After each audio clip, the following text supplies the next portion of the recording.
So for 1, 2, lesson 2, we are solving absolute value inequalities. So this time we have absolute values still. The steps, but instead of an equal sign, we have inequalities. And inequalities are less than, greater than, less than or equal to, greater than or equal to.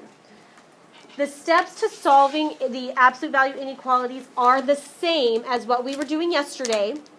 Just the rules of inequalities apply. Okay, so the steps are actually the same. The process is the same. There's just one added step to what we were doing yesterday, and that has to do with the inequalities. So when we are solving absolute value with inequalities, we're still getting two answers, but because inequalities mean that your answer is the end point and beyond, it's not just one single answer, we are going to have to insert a word in between both of our answers. You actually did do this in Algebra 1, but it was probably a few years ago. So I'll just refresh you on this. So in the problem, after you've isolated the absolute value, if your word or if your inequality is less than or equal to, you're going to insert the word and in between your two answers. Okay? So and means that when we graph on the number line our answer, the graph is actually the intersection of the two graphs, meaning that it is the answer that goes with both of them. Okay? So when our inequality is and, or less than or equal to, you're going to insert the word and in between your two answers. Because our answer, it means that it's both of your inequalities at the same time, you're also going to put the inequalities together. So you're going to create what's called a compound inequality. So I'm just going to write that note. So you're going to put inequalities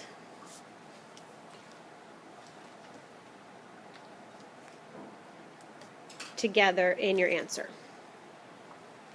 Only for and, because and means that it's both of them.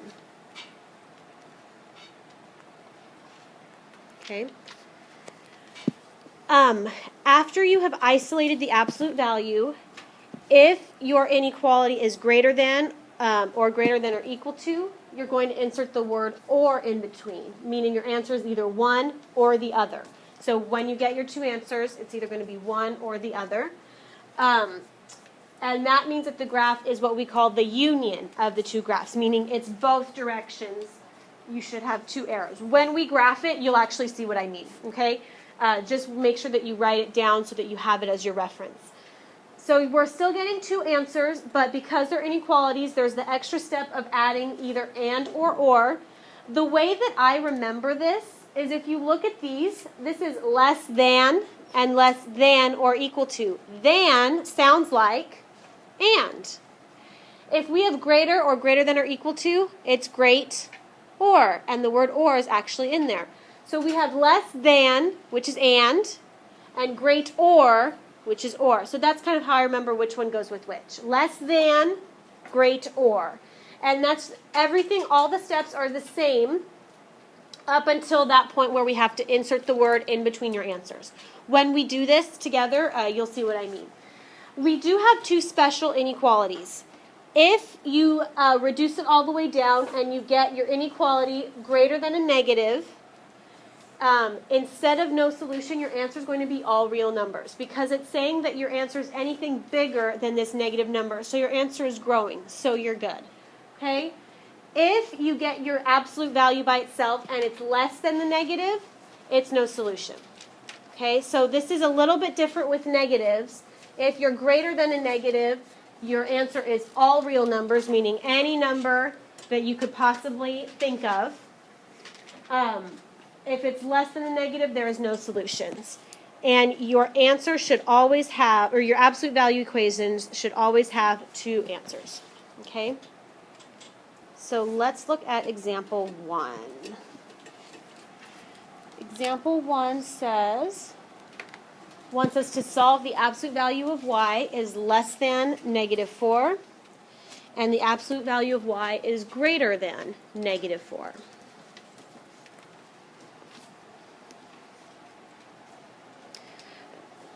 in both of these, my absolute value is already isolated, so I don't have to do any extra work. But I do notice that I have less than a negative and absolute value greater than a negative. So this is going to be one of our special cases. Let's look at the first one. Absolute value of y is less than -4. What did my special inequality say that one was going to be? Yes. No solution. So our first one is no solution. These are really something you just have to memorize. So anytime you have absolute value with a negative, your answer is either going to be no solution or all real numbers. So then what would the second one be? All reals, because it's greater than a negative. So this is the symbol for all real numbers. You can also write out all reals. Oh my gosh. All real numbers or all reals. Either one, doesn't matter. I like doing the symbol because then it's less work. Okay? That's a special case. So that's really what it's going to look like when you have a special case. There might be something inside the absolute value, but it's pretty much going to look like this. There's not going to be any work involved. Okay? So then let's actually look at number 2. We have solve and graph. The absolute value of y is less than +4. Okay, so we have the absolute value of y is less than 4. My absolute value is already isolated, so I don't have to do any extra work. So I get to take down the absolute value bars. So this is going to be y is less than 4. The first one stays the same. Now, just like what we did yesterday, you're going to write a second inequality, and that +4 changes to a what? A negative. Now, here is one thing that you need to be wary of. When you have inequalities, if you change the one side to a negative, what happens to your symbol? It flips. So this is going to be greater than -4. This always happens. So I'm just going to write that note off to the side. When you set, it's not set equal, but when you, or how about when you change to a negative,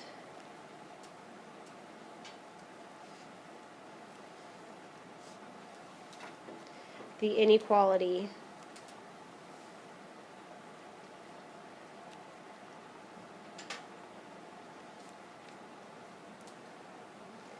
flips. Okay, so when you change your second inequality to the negative version, always your symbol will flip there. Okay, so then we would do all of our steps to solving both inequalities. But on this one, there are no extra steps because y is already by itself. But I do have to insert the word that goes with my original inequality of the problem. My original inequality was less than. So if I go back to our notes at the very beginning, less than means my word is and. So I'm going to insert the word and in between the two answers. This means that my answer is both less than 4 and greater than -4. It falls under both categories. When we graph this, you'll see what happens here. Now, when my word is and, we wrote the note at the beginning that we have to do one other thing. What was it? Good. We want to put them together. How do I put them together? You stick your variable in the middle and give your two inequalities on the side. We always put the less thans. This is just what we do. And you stick your endpoints there. Now you have to make sure that your answer is making sense. Which of these endpoints is the smaller one? Good, -4. So that's the one that goes on the left. +4 goes on the right. If you think about it, it wouldn't make sense if the left was +4 and the right was -4. You have to always put the smaller one first. Okay? So this is what your answer would look like. Let's actually graph it and you'll see what this means. So draw a number line.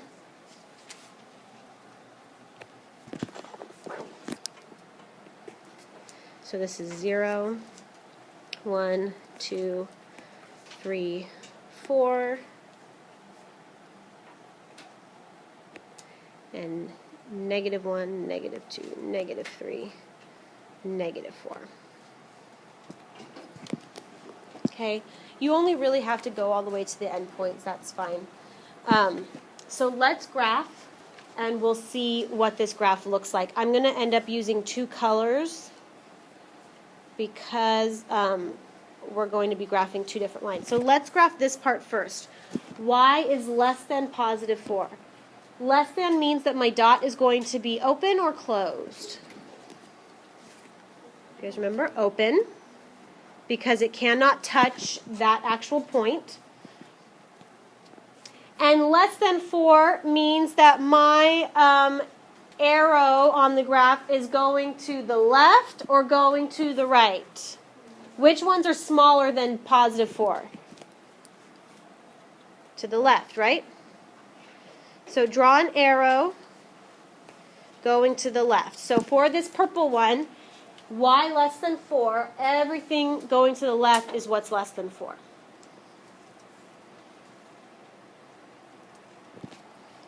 So let's graph the second part. Y greater than -4. That's also an open dot at -4.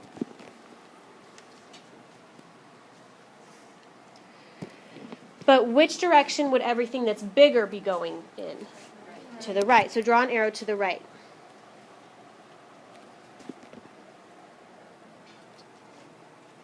Okay, guys, now we're going to have to think about this. My answer is saying that the solution lies where y is less than 4, going this way, and also where y is greater than 4. It has to be both. So which area is less than 4 and greater than -4?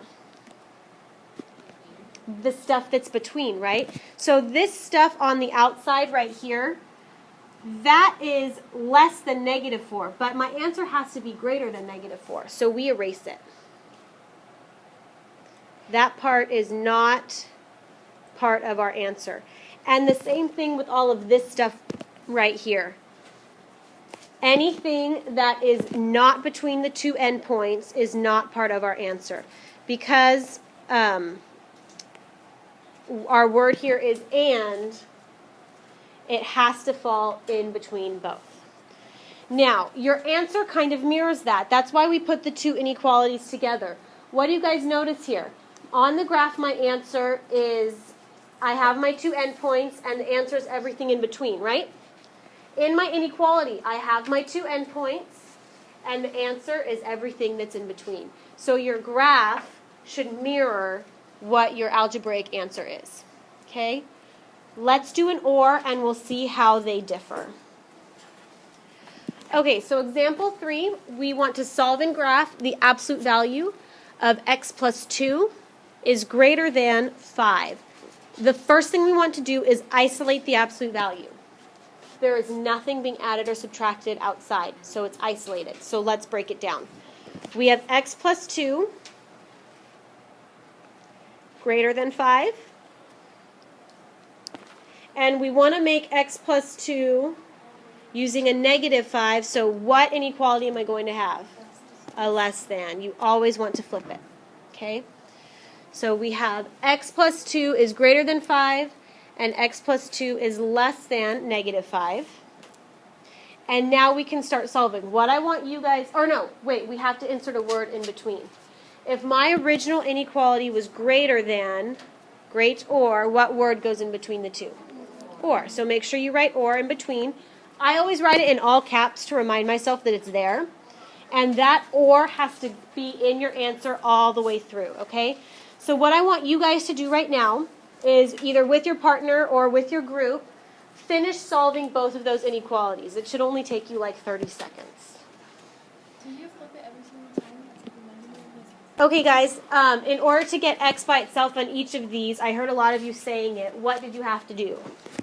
Good. So subtract 2 from both sides on both of them.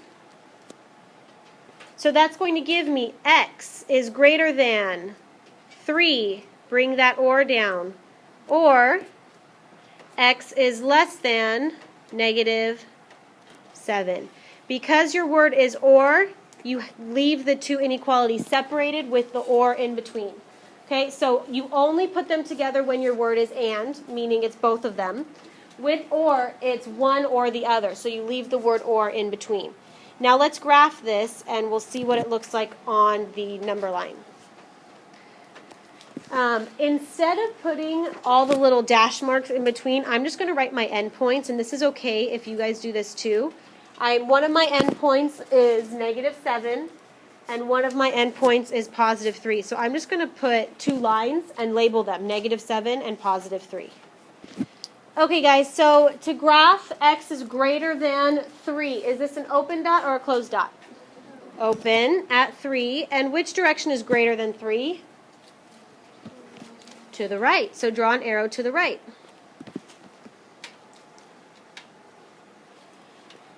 X is less than, so there's no equal sign under that inequality, so it's going to be an open dot again.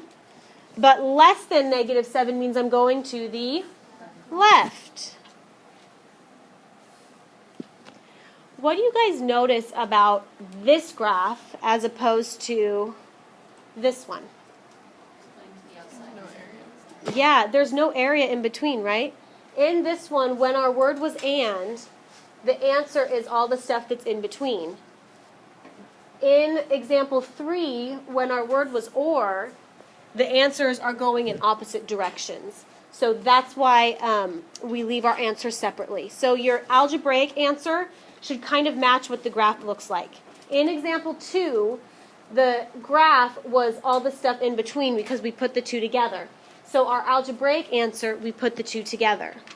In the example we just did, the graph is going in two opposite directions, so we leave the algebraic answer separated. Okay? So example 4 says, solve and graph -2 times the absolute value of 2x plus 4 greater than or equal to 12. So the first thing we have to do is isolate that absolute value. So what am I going to do to get the absolute value by itself? So everybody divide both sides by -2, please. So when I divide both sides by -2, that gives me the absolute value of 2x plus 4. Now what happens when I divide an inequality by a negative? It flips. So this is going to be less than or equal to -6. And I have my absolute value bars up, and there's a negative. So can I keep going, or is this a special case? Special case. So go back and look at the top part of our notes. Which special case does this fall under? All reals or no solution? Good, no solution, because it's less than the negative. So we can stop there, and our answer is no solution. So example 5, we have 2/3 times the absolute value of 2x minus 2 plus 4. So 2/3 times the absolute value of 2x minus 2 plus 4 is greater than 12. So we need to get the absolute value by itself. I notice that my absolute value is being multiplied by 2/3, but 4 is also being added. Remember, to get rid of something, you have to do addition and subtraction first. So the first thing we're going to do is subtract 4 from both sides. So that's going to give me 2/3 times the absolute value. So far, we subtracted 4 from both sides, and that gave us 2/3 times the absolute value of 2x minus 2 greater than 8. And then we multiplied both sides by the reciprocal, which is 3/2. So that gave us the absolute value of 2x minus 2 is greater than 12. And now since we have the absolute value isolated, we can break it down. So that's 2x minus 2 greater than 12. Because our inequality was great or, the word is or in between, and we flip it to give us the negative. So 2x minus 2 is less than -12, and you guys were finishing solving. So what did you all do first to solve both of these? Excellent. You want to add 2 to both sides. And we're going to add 2 here as well. So that gives me 2x greater than 14 or 2x less than negative 10. And then what did you do to solve last part? Excellent. Divide both sides by 2.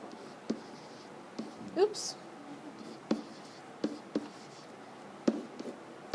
So that gives me, as my answer, let's write it over here. X is greater than 7 or x is less than negative 5. Remember, it's okay to have a negative as part of your answer because we've taken the absolute value bars down. If we wanted to graph this, you can just put the endpoints. You don't have to put all the little marks in between. So we have 1 right here, which is negative. Graphing is a good way to double check your answer because it helps you determine if your arrows are going in the right way and if you should be putting your inequalities together or not. Okay? So example number 6, we have 5 minus 6 times the absolute value of x over 2 minus 1 is greater than negative 1. How many of you right off the bat would stop and say there's a negative, so it's either no solution or all real numbers? Be honest. Anybody? What do we have to do first? You need to get the absolute value by itself. So what I want you guys to do right now, start working to get the absolute value by itself. What did you all do first to get the absolute value by itself? Perfect. So you want to subtract 5 on both sides. So that gives me negative 6 times the absolute value of x over 2 minus 1 greater than negative 6. What do you guys notice is going to happen with our next step? The sign is going to flip and it's going to become positive because when I divide both sides by negative 6, those guys cancel and I get the absolute value of x over 2 minus 1 is less than positive 1. So now we're okay, right? What I want you guys to do now is break this down into your 2 inequalities. All right, our first inequality should have been x over 2 minus 1 less than 1. And what's the second one? X over 2 minus 1, what? Greater than?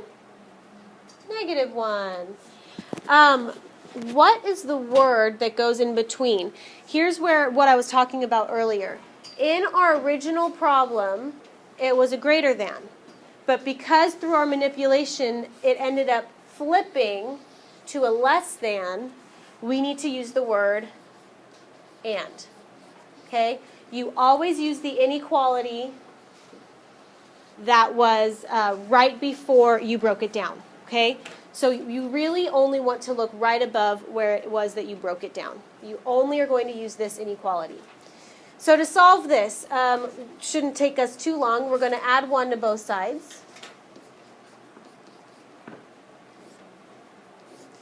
So let me go over here. That's going to give us x over 2 less than 2 and x over 2 greater than 0, which is fine. To get rid of that x over 2, what would I multiply by? By 2. So multiply both sides by 2.